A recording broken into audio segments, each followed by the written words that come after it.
우리 함께 말씀 보도록 하겠습니다. 같이 상고할 말씀은 마태복음입니다. 혹시나 성경을 하도 오랫동안 안 보셔서 마태복음이 어디 있는지 잊어버리신 분은 없으시죠? 마태복음 다 피시기 바랍니다. 한국교회가 이 프로젝트를 쓰기 시작하면서 성경이 좀 우리 손에서 멀어졌잖아요. 또 이 핸드폰을 애플을 통해서 이 말씀을 보다 보니까 성경을 피는 일들이 많이 줄어들었어요. 그래서 성경을 피는 데 있어서 시간이 많이 걸립니다. 네, 여러분들 마태복음 꼭 피시기 바랍니다. 마태복음. 눈이 흐릿하신 분들은 프로젝트도 보시고 마태복음 13장 9절부터 13장 3절로 9절까지 마태복음 13장 3절로 9절 한 절씩 나누어서 교독하도록 하겠습니다. 한 절씩 나누어 교독합니다. 제가 13장 3절 먼저 하겠습니다. 예수께서 비유로 여러 가지를 그들에게 말씀하여 이르시되 씨를 뿌리는 자가 뿌리러 나가서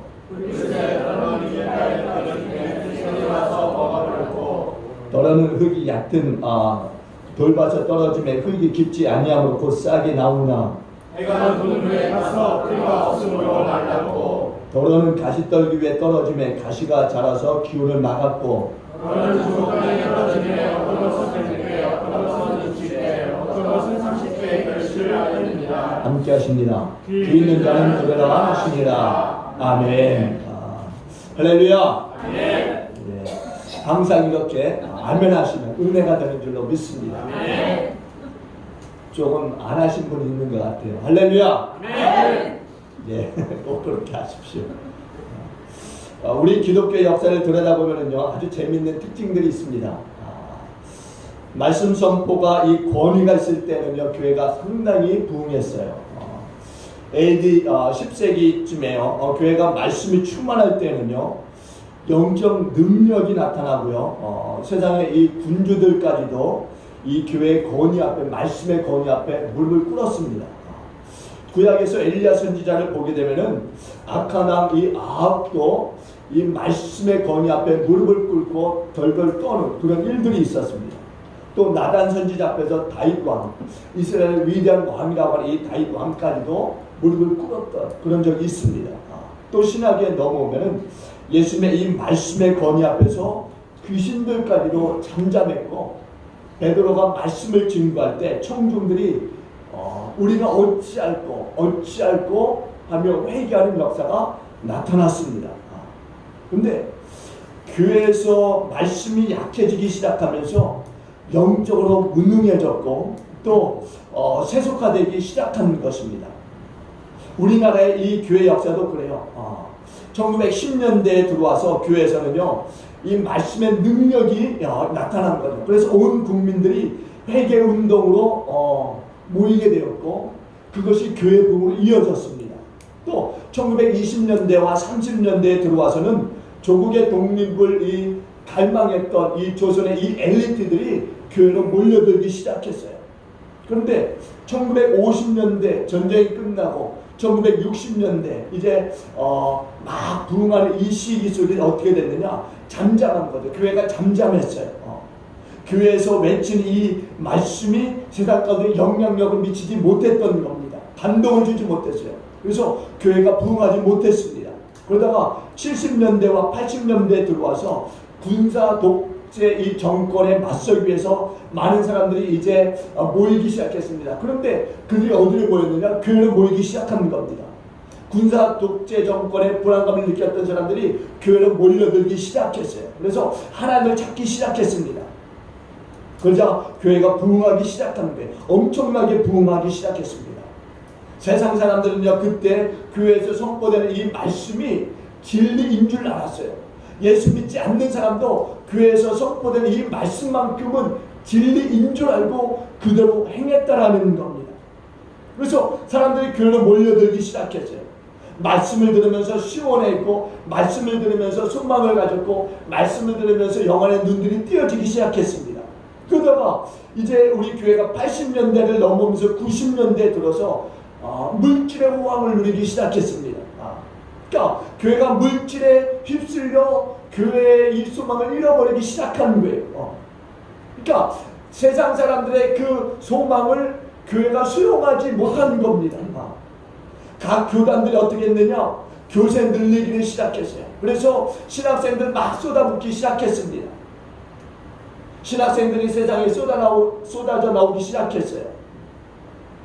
그러자 이것저것에는 십자가의 불빛이 환하게 비춰지기 시작했습니다. 한편으로는 아주 좋은 현상이기도 했습니다. 그러나 다른 쪽에서는 또 이런 현상들이 잘못된 모습으로 보여지기 시작했다라는 거죠. 80년대 유행했던 말이 있어요. 어떤 말이냐? 밤새 났다면 불이고 또 생겼다면 교회다라고 하는 말들도 있었다라는 거예요. 그 정도로 교회가 많이 생겨났던 거죠.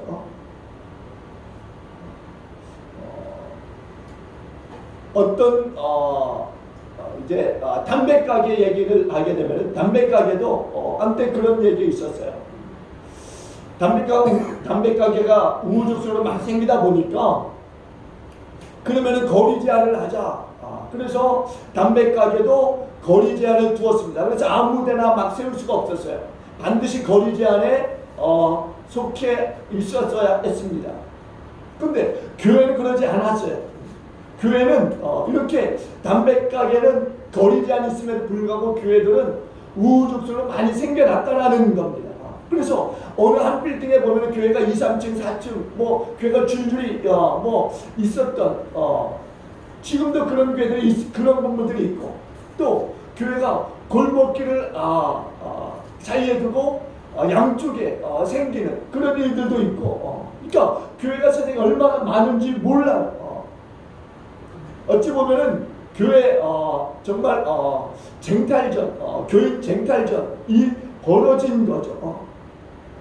교회에서 선포되는 이 말씀이 권세를 잃어버리고 빛을 잃어버리고 설교가 세상 사람들에게 소망을 주지 못하고 영적으로 힘이 되지 못하고 영향력을 주지 못하게 되었다라는 거죠. 오늘의 우리 교회를 가리켜서 생명력이 없다 이렇게 이야기합니다. 희망이 보이지 않는다 이렇게 이야기합니다. 교회가 부패했고 썩었다라고까지도 이야기하는 세상 사람들이 많이 생겨났습니다. 제가 터키의 이 시리아 난민을 섬기기 위해서 단기 선교를 갔을 때 뉴질랜드에서 온 이 안수 집사님이 있었어요. 그분이 제가 집사인 줄 알고 교회를 아주 신랄하게 비판하더라고요. 목사를 아주 신랄하게 까더라고요. 제가 욕을 엄청 먹었습니다. 자 집사님 한국교회가 썩었습니다. 자 집사님 한국교회가 부패했습니다. 목사들이 썩었고 부패했습니다. 아주 욕을 많이 먹었어요. 엄청 많이 먹었습니다. 그래도 제가 목사라고 그 집사님은 제가 집사인 줄 알고 집사님 그렇게 하면서 막 얘기하는데 저는 목사니까 그래도 속은 목사니까 집사님 그렇지 않습니다. 한국교회가 썩지 않았습니다. 아주 일어나고 있습니다. 회개운동이 일어나고 있습니다. 막 얘기했어요. 그럼에도 불구하고 세상 사람이 보기에는 아직도 많이 한국교회가 부패했다 이렇게 이야기하고 있다는 거, 영향력을 잃어버렸다 이렇게 이야기하고 있는 거예요. 한국교회 많은 사람들이 떠나고 있어요. 다른 종교로 가고 있다는 겁니다. 특별히 캐톨릭의 부흥이 일어나고 있는데 이 성도들이 캐톨릭으로 많이 이동하고 있다라고 하는 이야기예요. 그러면 어째서 우리 교회가 이렇게 영향력을 잃어버리고 있는가, 생명력을 잃고 있는가? 어떻게 이 한국교회가 정말 성도들을 위로하지 못하고 오히려 이렇게 거리로 내보내고 있는가? 그것은 하나님의 말씀이 제대로 선포되어지고 있지 않다라고 하는 거예요. 그러니까 하나님의 말씀은 살아 역사하십니다. 믿습니까? 네. 하나님의 말씀은 운동력이 있습니다. 믿습니까? 네. 우리의 영과 혼과 골수와 이 관절을 찔러 쪼개기까지 하는 것이 하나님의 말씀인 줄로 믿습니다. 그런데 어째서 이 한국교회에서 말씀의 능력이 나타나고 있지 않은가 하는 거예요. 혹시 하나님의 이 말씀이 아니고 사람의 말이 선포되고 있는 것은 아닌가? 설교하는 목사님들의 이 말씀이 아니 이 신탁된 하나님의 이 말씀이 제대로 선포되지 못하고 있는 것은 아닌가? 그럴 수도 있는 거죠. 분명히 그럴 수도 있어요. 하나님의 말씀이 제대로 전달되지 못해서 또는 사람의 말로 전하다 보니까 말씀이 가감이 되어지는 수도 분명히 있습니다. 없을 수 없죠. 또 우리 주변에는 가짜가 너무 많아요. 위선적인 그런 목사도 많이 있습니다. 사건도 많이 있어요. 저희 어머니 권사님이 하는 말이 늘 있었어요. 저에게 사건 목자 될까 두렵다. 제가 늘 듣던 말입니다. 사건 목자 될까 두렵다. 또 많은 세상에서요 원조라고 하는 말이 유행합니다. 원조 냉면집, 원조 순댓국집 많이 있어요. 여주 이천에 가면 여주 이천쌀이 없다라고 하는 이야기를 우리가 이미 알고 있습니다. 그 정도로 가짜가 많이 있다라는 이야기죠. 교회도 마찬가지예요. 얼마나 교회를 믿지 못하면 교회 이름을 참교회라고 했을까? 원조교회, 원조 참교회, 원조 진짜교회, 이런 교회 간판들도 생겨나지 않을까? 그런 생각이 드는 거죠. 아니, 아예 그런 교회들이 많이 있어요. 요즘은 교회 간판만 붙이는 게 아니라 교회 교단의 마크도 붙이지 않습니까? 그런 이유들은 우리 교회가 참이다라고 하는 것을 간접적으로 보여주고 있는 것이 아닐까 생각돼요. 그래서 통합측, 합동측 이런 것들 교회 간판에 굉장히 강조합니다. 그런 시대가 되어진 거예요. 가짜 위선자들 이런 건 많은 거죠. 사꾼에게서 듣는 이 말씀들이 오죽하겠습니까? 사람의 귀만 즐겁게 하는 거죠. 또 메시지를 듣는 그 순간에만 기쁘지 세상에서는 아무런 영향력 없는 사람으로 사는 거예요. 또 오히려 그런 말씀 오래 듣다 보면 잘못된 신앙으로 빠지게 되는 것을 우리가 보게 됩니다. 그래서 이단으로 빠지는 사람들을 보게 되면 대부분이 대형교회에서 많은 사람들이 빠져나간다는 겁니다. 근데 여러분, 많은 목사님들은요 하나님의 말씀을 제대로 전하려고 노력하고 있다라는 겁니다. 그걸 여러분들이 아실 거예요. 그럼에도 불구하고 오늘날 이 교회에서 선포된 이 말씀이 어째서 권위를 잃고 있느냐는 거죠. 가장 큰 문제는 설교를 듣는 교인들에게 있다라는 거예요. 죄송합니다. 점점 설교를 듣는 그 귀를 닫고 있다라는 겁니다. 설령 귀담아 듣는다 할지라도 그때뿐 설교 말씀이 생활에 전혀 적용이 되지 않고 있다라는 거예요.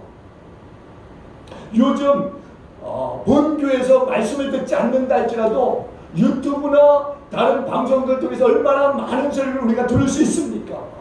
전에는 그런 시스템이 없어서 말씀을 듣고자 하면 교회를 찾아가서 듣는 경우들이 호다했어요. 그러나 지금은 이렇게 말씀의 홍수가 났음에도 불구하고 개교회에서도 말씀을 듣지 않으려고 할 뿐 아니라 또한 나가서도 이런 대중매체를 통해서도 듣지 않는다라고 하는 거죠. 들을 것 같은데 너무 많다 보니까 듣지 않는 귀한 현상이 나타나고 있다라는 거예요. 한번 질문할까요? 여러분 일주일에 설교 몇 번을 들으십니까? 3편 이상 듣는다. 5편 이상. 새벽 예배 나오시는 분들이야 매일 들으니까 손 들을 것도 없지만 그러나 다른 분들 한번 손 들어 보십시오. 우리가 이만큼 말씀을 귀담아 듣지 않는다라는 거예요. 개교에서 선포되는 말씀조차도 귀담아 듣지 않는데 세상에서 말씀을 들을까? 아무리 유명한 목사님의 말씀이라도요 듣지 않는 경우가 90% 이상 될 겁니다. 왜? 말씀의 은혜를 전혀 느끼지 못하니까 세상에 나가서도 말씀의 은혜를 뿌리는 그 목사님의 말씀도 들을 수 없는 거예요. 여러분, 우리가 성경 이제 처음 예수를 믿고 나서 성경 말씀을 굉장히 갈급해요. 그래서 성경을 아주 큰 거는 가지고 다닐 수 없으니까 쪽복음이라고 하는 것을 가지고 다녔습니다. 그래서 그 말씀을 가지고 다니면서 전철 안에서도 버스 안에서도 많이 봤어요. 근데 요즘은 어떻습니까? 이 성경은 들고 다니지 못할지라도 핸드폰에 다 어플이 깔려 있어서 언제든지 우리가 성경의 말씀을 읽을 수 있어요. 그런데 그 핸드폰에 있는 그 어플에 있는 그 성경 말씀 우리가 보느냐는 거죠. 안 본다라는 거예요. 이렇게 많이 교인들의 모습이 다르다는 거예요. 교회 안에서와 교회 밖의 모습들. 교인들에게는요, 하나님의 음성과 사탄의 음성을 구별할 줄 아는 능력이 있어야 돼요. 교인들에게는 분별력이 있어야 되는 거죠.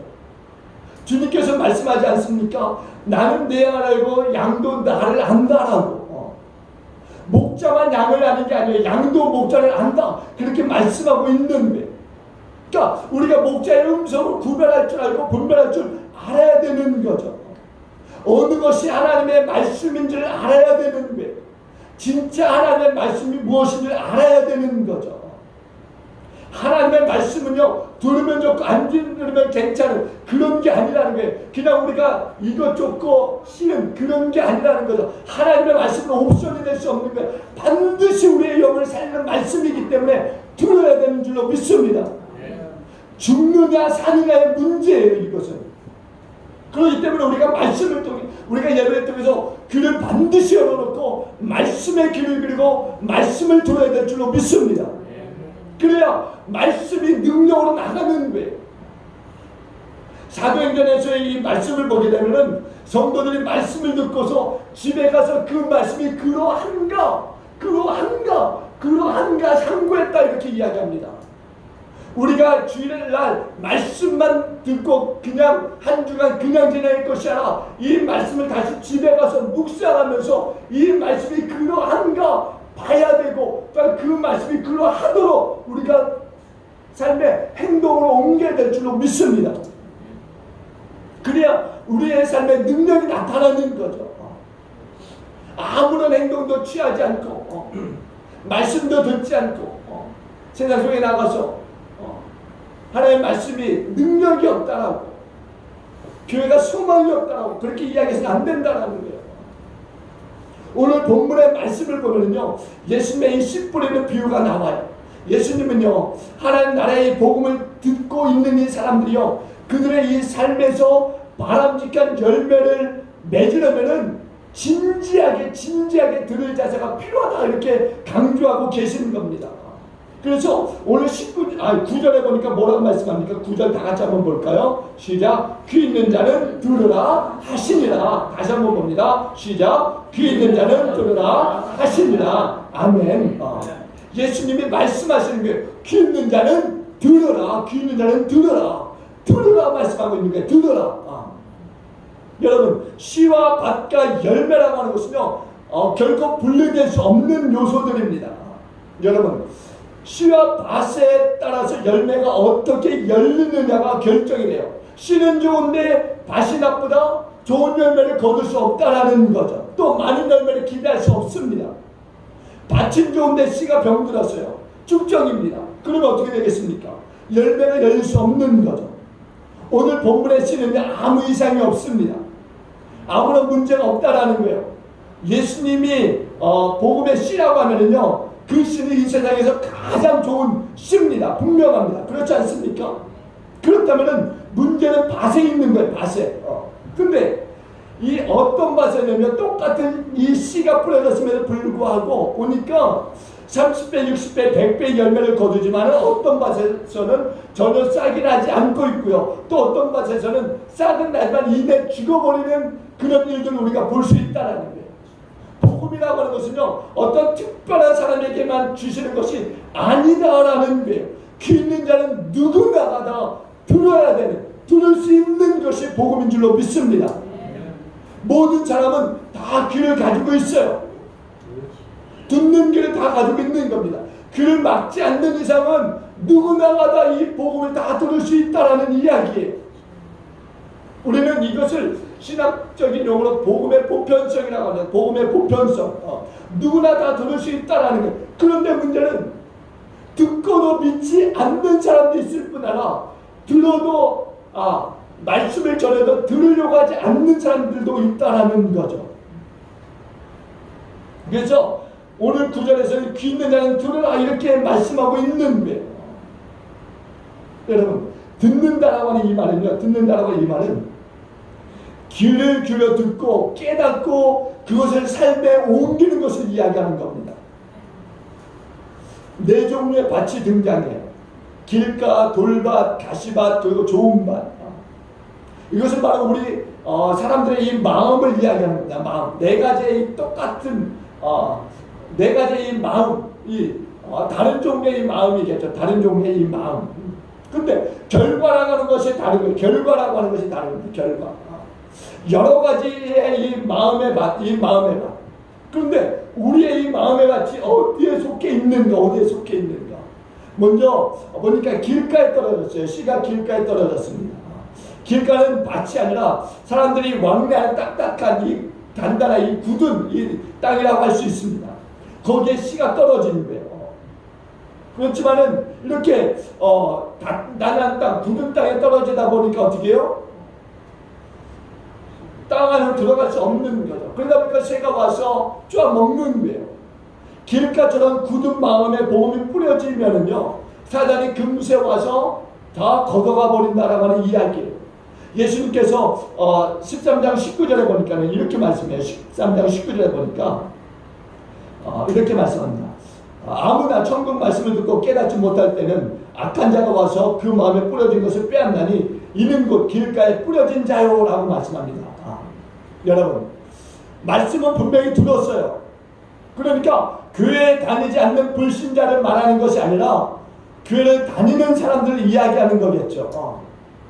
근데 여러분 보니까는 교회를 다니는 말씀에 대한 열정도 없고 말씀에 대한 사모함도 없는 이런 사람들을 가리키는 거겠죠. 그냥 교회를 다니는 사람들을 이야기하는 겁니다. 그래서 설교가 시작되면은 졸기 시작하는 그런 분들 많이 있어요. 물론 피곤하면 그럴 수 있습니다. 피곤하면 그럴 수 있어요. 제가 부교역자도 해봤고요. 또 이렇게 담임 목사도 하고 있고 또 선교사로도 있어봤고 또 대형 유명한 교회 목사님들 예배드리는 그 현장에 가서 말씀도 들어봤고 그런데 어디를 가든 조는 사람은 반드시 있더라는 걸 반드시 있어요. 여기도 있고 저기도 있고 또 저기 넘어서도 있고 다 조는 사람들이 많이 있더라는 거죠. 저는 가급적이면요 위로하고 용기를 주는 말씀 그리고 좀 본문에서 벗어나지 않는 말씀을 전하려고 늘상 그렇게 준비합니다. 근데 설교를 여러분들이 잘 듣다가 잠깐 깜빡 졸 수도 있어요. 피곤하면 그렇게 할 수 있다라는 겁니다. 그런 경우는요 그냥 모른 척하고 넘어갈 수도 있는 거예요. 또 어떤 때는 설교가 지루하게 되면은요 졸 수도 있습니다. 그건 저에게 책임이 있는 거예요. 분명히 저에게 책임이 있는 겁니다. 재미없게 하니까 또 졸 수도 있어요. 여러 가지 이유를 여러분들에게 말씀드리는 겁니다. 분명히 재미없으니까 졸 수 있는 거죠. 그렇다고 뭐 제가 뭐라고 할 수는 없는 거예요. 근데 이런 이야기가 있더라고요. 어느 교회에서요 앞줄 앉은 사람이요 이제 설교를 듣다가 졸기 시작하는 거예요. 중간에 뭐 맨 끝에서 존다면은 뭐 사람들의 시선이 뒤에 있으니까 이목 집중되지 않고 괜찮을 수 있어요. 그런데 맨 앞줄에서 졸더라는 거, 맨 앞줄에서. 근데 맨 앞줄에서 조는데 모른 척할 수 없는 거죠. 맨 앞줄에서 조니까. 그래서 목사님이 옆에 있는 지사님께 그렇게 이야기했대요. 지사님 좀 깨워주세요. 좀 그렇게 이야기했대요. 그랬더니 이 지사님 옆에 있는 지사님 깨우면서 뭐라고 혼자 중얼거렸느냐 이렇게 이야기하더라는 거죠. 자기가 재워놓고 나보고 깨우라고. 여러분 물론 졸게 설교를 했으니까 졸 수 있어요. 졸 수 있죠. 그건 저의 책임입니다. 목사의 책임이에요. 근데 그게 아니라 습관적으로 예배만 되면 조는 분들이 있다라는 거예요. 예배만 되면 아니 설교 시간만 되면 말씀을 읽거나 땡 하고 눈을 감는 분이 있다라는 거죠. 혹시 여기도 계십니까? 여기도 계시면 눈을 활짝 깨시기 바랍니다. 저도 우리 강전사님이나 뭐 전에 이전사님이 설교할 때 보면은요, 오후 시간에 되면은 졸릴 수 있어요. 그래서 저는 막 무릎을 꼬집습니다. 아니면 제 무릎을 이렇게 막 친다든가 손바닥을 이렇게 누른다든가 어떻게든 안 졸려고 저 스스로 노력을 해요. 근데 아예 그냥 그런 노력 없이 그냥 눈을 감아버리는 분들이 있어요. 제발 그러지 말길 여러분 축원드립니다. 눈을 부릅뜨고 졸리면 옆에 사람들이 꼬집어달라고 또 말해서라도 졸지 않도록 하시길 주님으로 축원드립니다. 습관적으로 그러시면 안 돼요. 정말 안 되십니다. 목사 시험 들어요. 그러시면 안 됩니다. 눈을 부릅뜨고 말씀을 들으려고 노력해야 하나님의 그 마음에 말씀을 주시지 않겠습니까? 혹시나 말씀만 들으면 졸리다. 이건 분명 사단의 짓이에요. 분명 사단의 짓입니다. 사단이 그 말씀을 먹어치워버리는 거예요. 먹어치워버리는 거예요.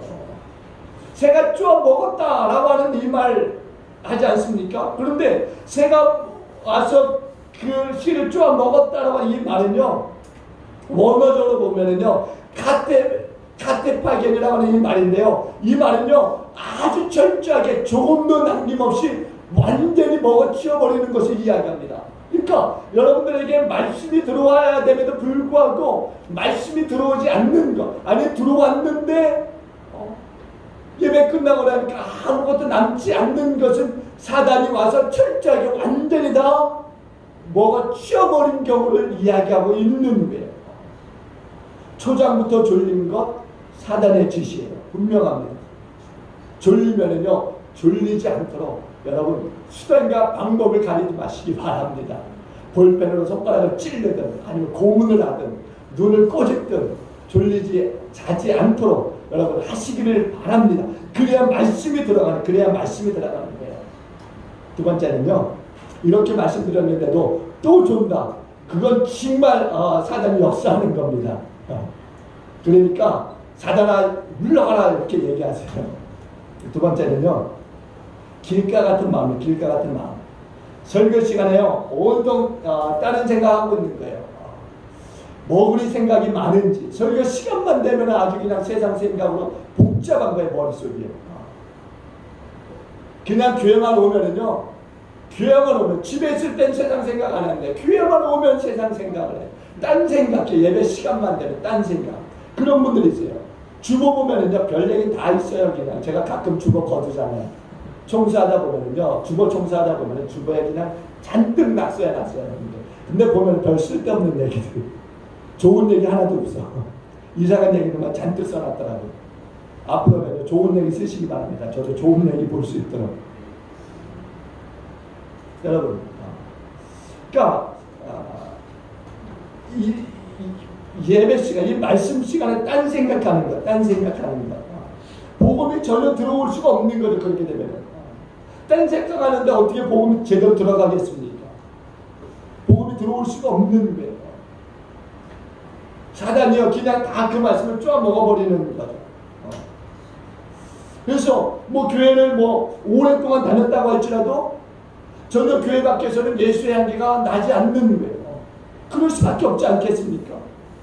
그러면 어떻게 해야 되느냐? 단단한 땅에 씨를 뿌릴 때는요, 먼저 좀 우리의 이 단단한 이 심령을 갈아엎어야 되는 거죠. 갈아엎어야 되는 거예요.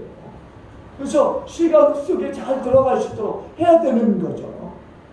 단단한 길 같은 마음들, 완악한 이 마음들을 성령께서 갈아엎도록 성령님께 기도를 해야죠. 간구해야죠. 성령이 일주일 동안 우리가 생활하면서 멀어졌다라고 한다면, 성령이 내게서 떠나갔다라고 한다면 다시 성령님께 내 안에 오시도록, 나와 함께 하시도록 간구해야죠. 성령님 내 안에 능력으로 임하시고 권능으로 임하여 주시옵소서. 나의 강팍한 마음, 완악한 마음, 길 같은 마음, 이 단단히 굳어진 마음을 갈아엎어 주십시오. 그러니까 성령님께 간구하셔야죠. 그래야 성령께서 우리의 마음을 갈아엎으실 것 아니겠습니까? 그래야 씨가 뿌려졌을 때 잘 들어가고 그것이 잘 뿌리 내려서 줄기를 내고 잎을 내고 열매를 낼 것 아니겠습니까? 그리고 보니까 또 돌짝밭이 있어요. 돌짝밭. 이 돌밭이라고 나와 있는데, 돌밭이라고 나와 있는데, 씨가 처음에는요, 싹이 나긴 하는데, 그 사이에 이내 말라버리는 것을 보게 되는 거죠. 그러니까, 말씀을 들었을 때 즉시 기쁨으로 나타나는 거예요. 즉시. 근데 조금만 어려움이 있거나 시험이 들게 되면 어떻게 됩니까? 말씀을 완전히 내팽개쳐버리고, 언제 들었느냐는 식으로 다른 태도를 보인다라는 거예요. 다른 태도. 이런 이 마음이 이 돌밭 같은 마음이에요. 돌밭 같은 마음. 말씀을 들을 때 곧장 감동을 받아요. 그래, 내가 이렇게 살아야 되겠구나. 하나님 내게 은혜를 이렇게 주시는구나. 좀 뭔가 마음에 이 감동이 있어서 변화가 일어날 것 같은 모습을 보인다라는 겁니다. 그런데 그게 조금 지나게 되면은 싹 가라앉아 버리는 거예요. 가라앉아 버리는 거예요. 기쁨도 잠시 가라앉아 버리고 전혀 말씀을 듣지 않은 것처럼 그렇게 행동해 버린다는 겁니다. 우리 그리스도인들에게는요, 세 가지 적이 있다고 해요. 첫째 적은요, 두 가지 적인데, 첫째 적은 사단. 그리고 두 번째 적은요, 육신. 우리 육신은요, 언제나 편하기를 원해요. 편하기를. 그래서 편한 것만 찾습니다. 편한 것. 집안의 가구들도 편한 것. 다 편리한 것만 찾지 않습니까? 차도 그래요. 차도 보면 시트도 편한 거. 다 용품 다 편한 거 찾습니다. 그러니까 육신은 나를 좀 더 편하게, 더 축복되게, 더 형통하게 만드는 것만 계속적으로 찾게 된다는 거죠. 이 육신을 좀 괴롭게 만드는 어떤 상황에 좀 부딪히게 되면은 신앙을 다 버리게 되는 경우가 있다라는 거예요. 그러니까 사단은요, 언제나 육신을 이용해서 우리로 하여금 뭔가 복음의 꽃을 피지 못하도록 하게 한다라는 겁니다.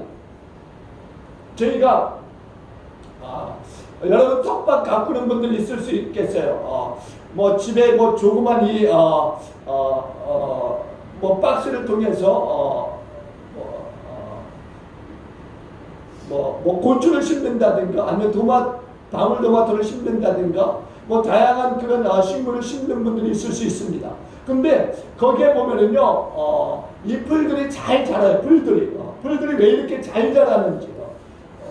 때로는 그 풀 뽑다가 결국에는 정말 아예 농사 망쳐버리면 아예 풀도 뽑기 싫어서 나중에는 농사를 망쳐버리는 경우들도 종종 있어요.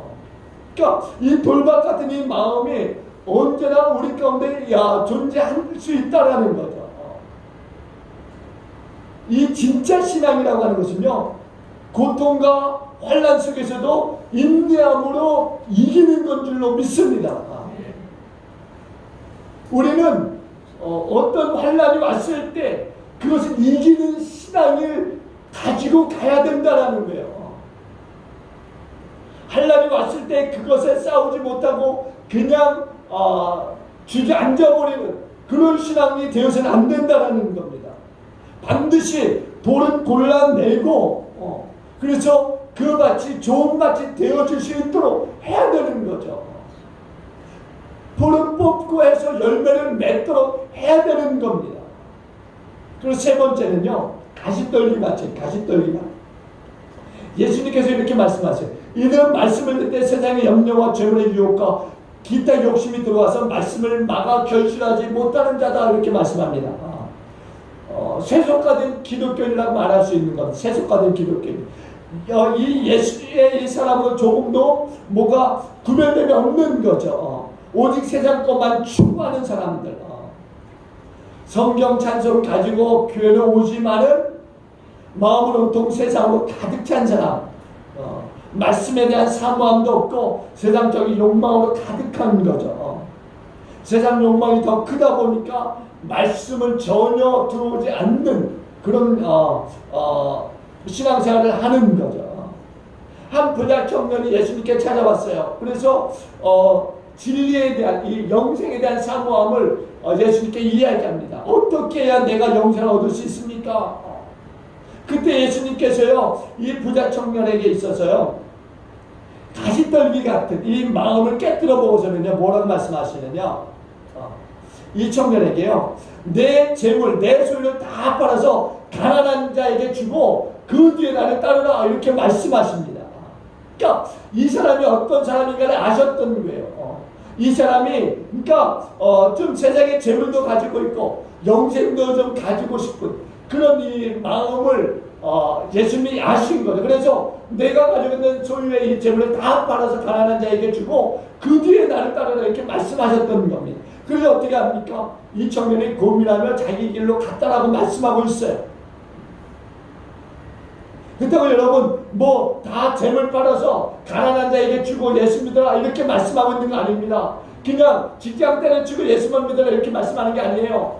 재물 없어도 된다 이렇게 말씀하고 있는 건 아닙니다. 순서를 바꾸라는 거죠. 순서를. 재물에 대한 순서, 영생에 대한 순서, 하나님의 나라와 세상에 대한 순서를 바꾸라는 이야기예요. 저와 여러분들은 하나님의 나라를 소망하며 살아가는 사람들인 줄로 믿습니다. 이것이 우리 인생의 최고의 우선순위인 줄로 믿습니다. 또한 예수님이 다시 오시면 소망하며 기다리는 자인 줄로 믿습니다. 그러니까 영적인 것이 먼저여야 된다. 영적인 것. 하나님의 나라가 먼저고 세상의 다음이라는 거예요. 세상의 다음. 그리고 마지막으로 좋은 맛이에요. 좋은 맛. 옥토 좋은 맛에 뿌려지니까 30배, 60배, 100배의 열매를 거둔 것을 믿으시기 바랍니다. 본문 13장 23절에 보니까 이렇게 말씀해요. 13장 23절 한번 다 같이 볼까요? 13장 23절 다 같이 봅니다. 시작. 좋은 땅에 뿌려졌다는 것은 말씀을 듣고 깨닫는 자니 결실하여 어떤 것은 100배, 어떤 것은 60배, 어떤 것은 30배가 되느니라 하시더라. 아멘. 보니까는요 뭐라고 하는지 아십니까?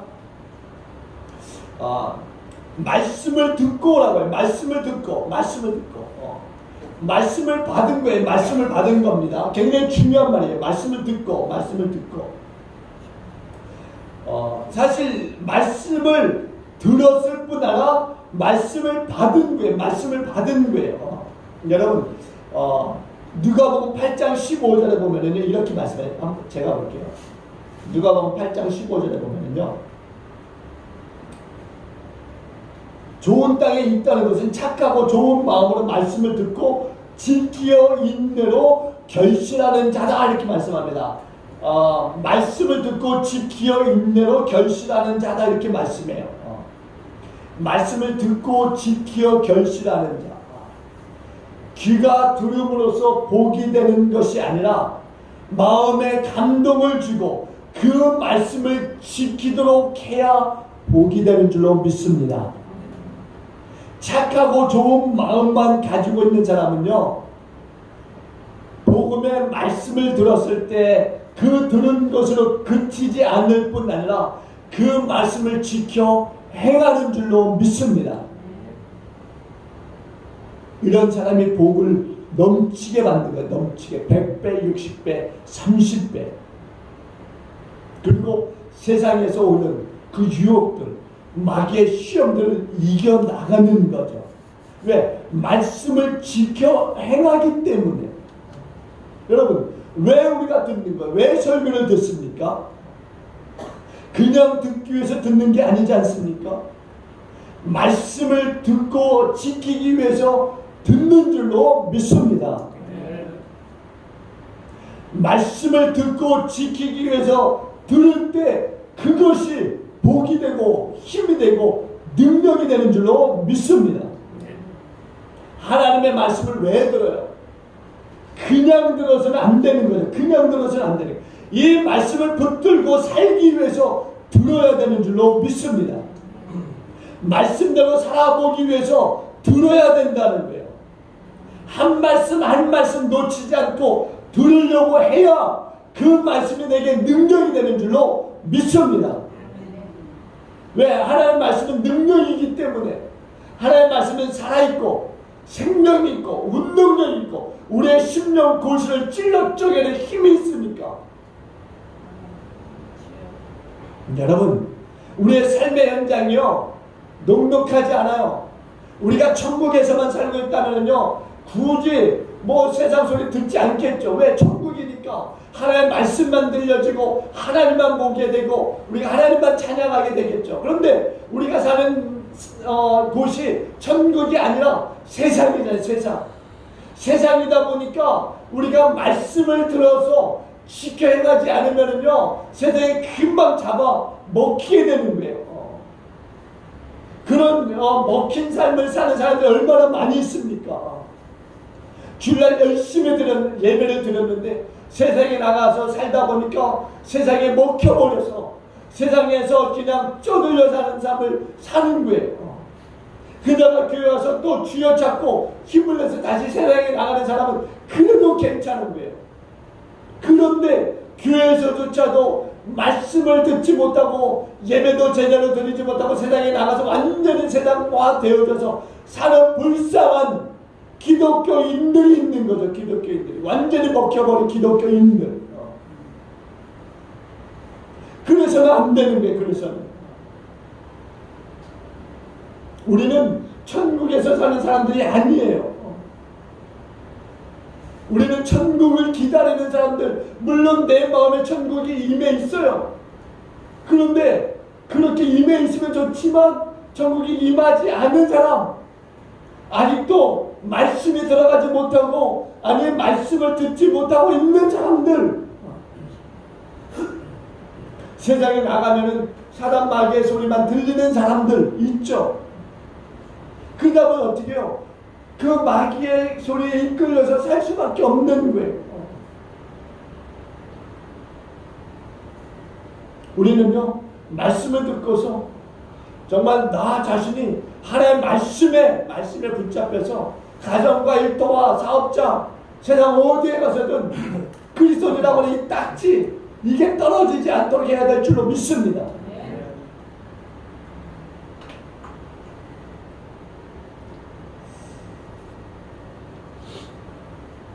바라기는요 정말 우리 기쁨의 교회 모든 성도들이 제대로 된 예배, 제대로 된 이 말씀을 들음으로 인해서 좀 삶이 변화되는 그런 삶을 우리 함께 살아봅시다. 아멘. 그리스도의 이 능력이 저와 여러분의 삶을 통해서 세상에 보여주고 나타내는 그런 삶을 우리가 함께 살아봅시다. 그래야 세상이 변하지 않겠습니까? 우리가 이 지역을 놓고 기도하고 있어요. 이 지역 속에 우리의 이웃들이, 내가 다니는 골목에 사는 모든 사람들이 예수 생명 듣고 변화되길 위해서 기도하고 있습니다. 그렇게 되기 위해서는 우리의 삶이 또한 변화되어야 되는 줄로 믿습니다. 우리가 함께 그렇게 살아봅시다. 정말 좋은 땅에 뿌려진 씨앗과 같이 정말 우리가 좋은 신앙이 되어져서 정말 세상 사람들에게 30배, 60배, 100배 예수 생명을 나누어줄 수 있는 그런 우리의 기쁨의 교회, 우리 모든 살아있는 운동력 있는 생명력 있는 심령 곳을 찔러 쪼개는 능력이 있는 힘 있는 그런 그리스도인들로 우리 함께 나아가시기를 주님과 간절히 축원을 드리겠습니다. 기도하십니다. 좋으신 하나님 감사합니다. 하나님, 하나님의 말씀은 살아 운동력이 있어서 우리의 심령 곳을 찔러 쪼갤 뿐 아니라 죽은 영혼을 살리는 것을 믿습니다.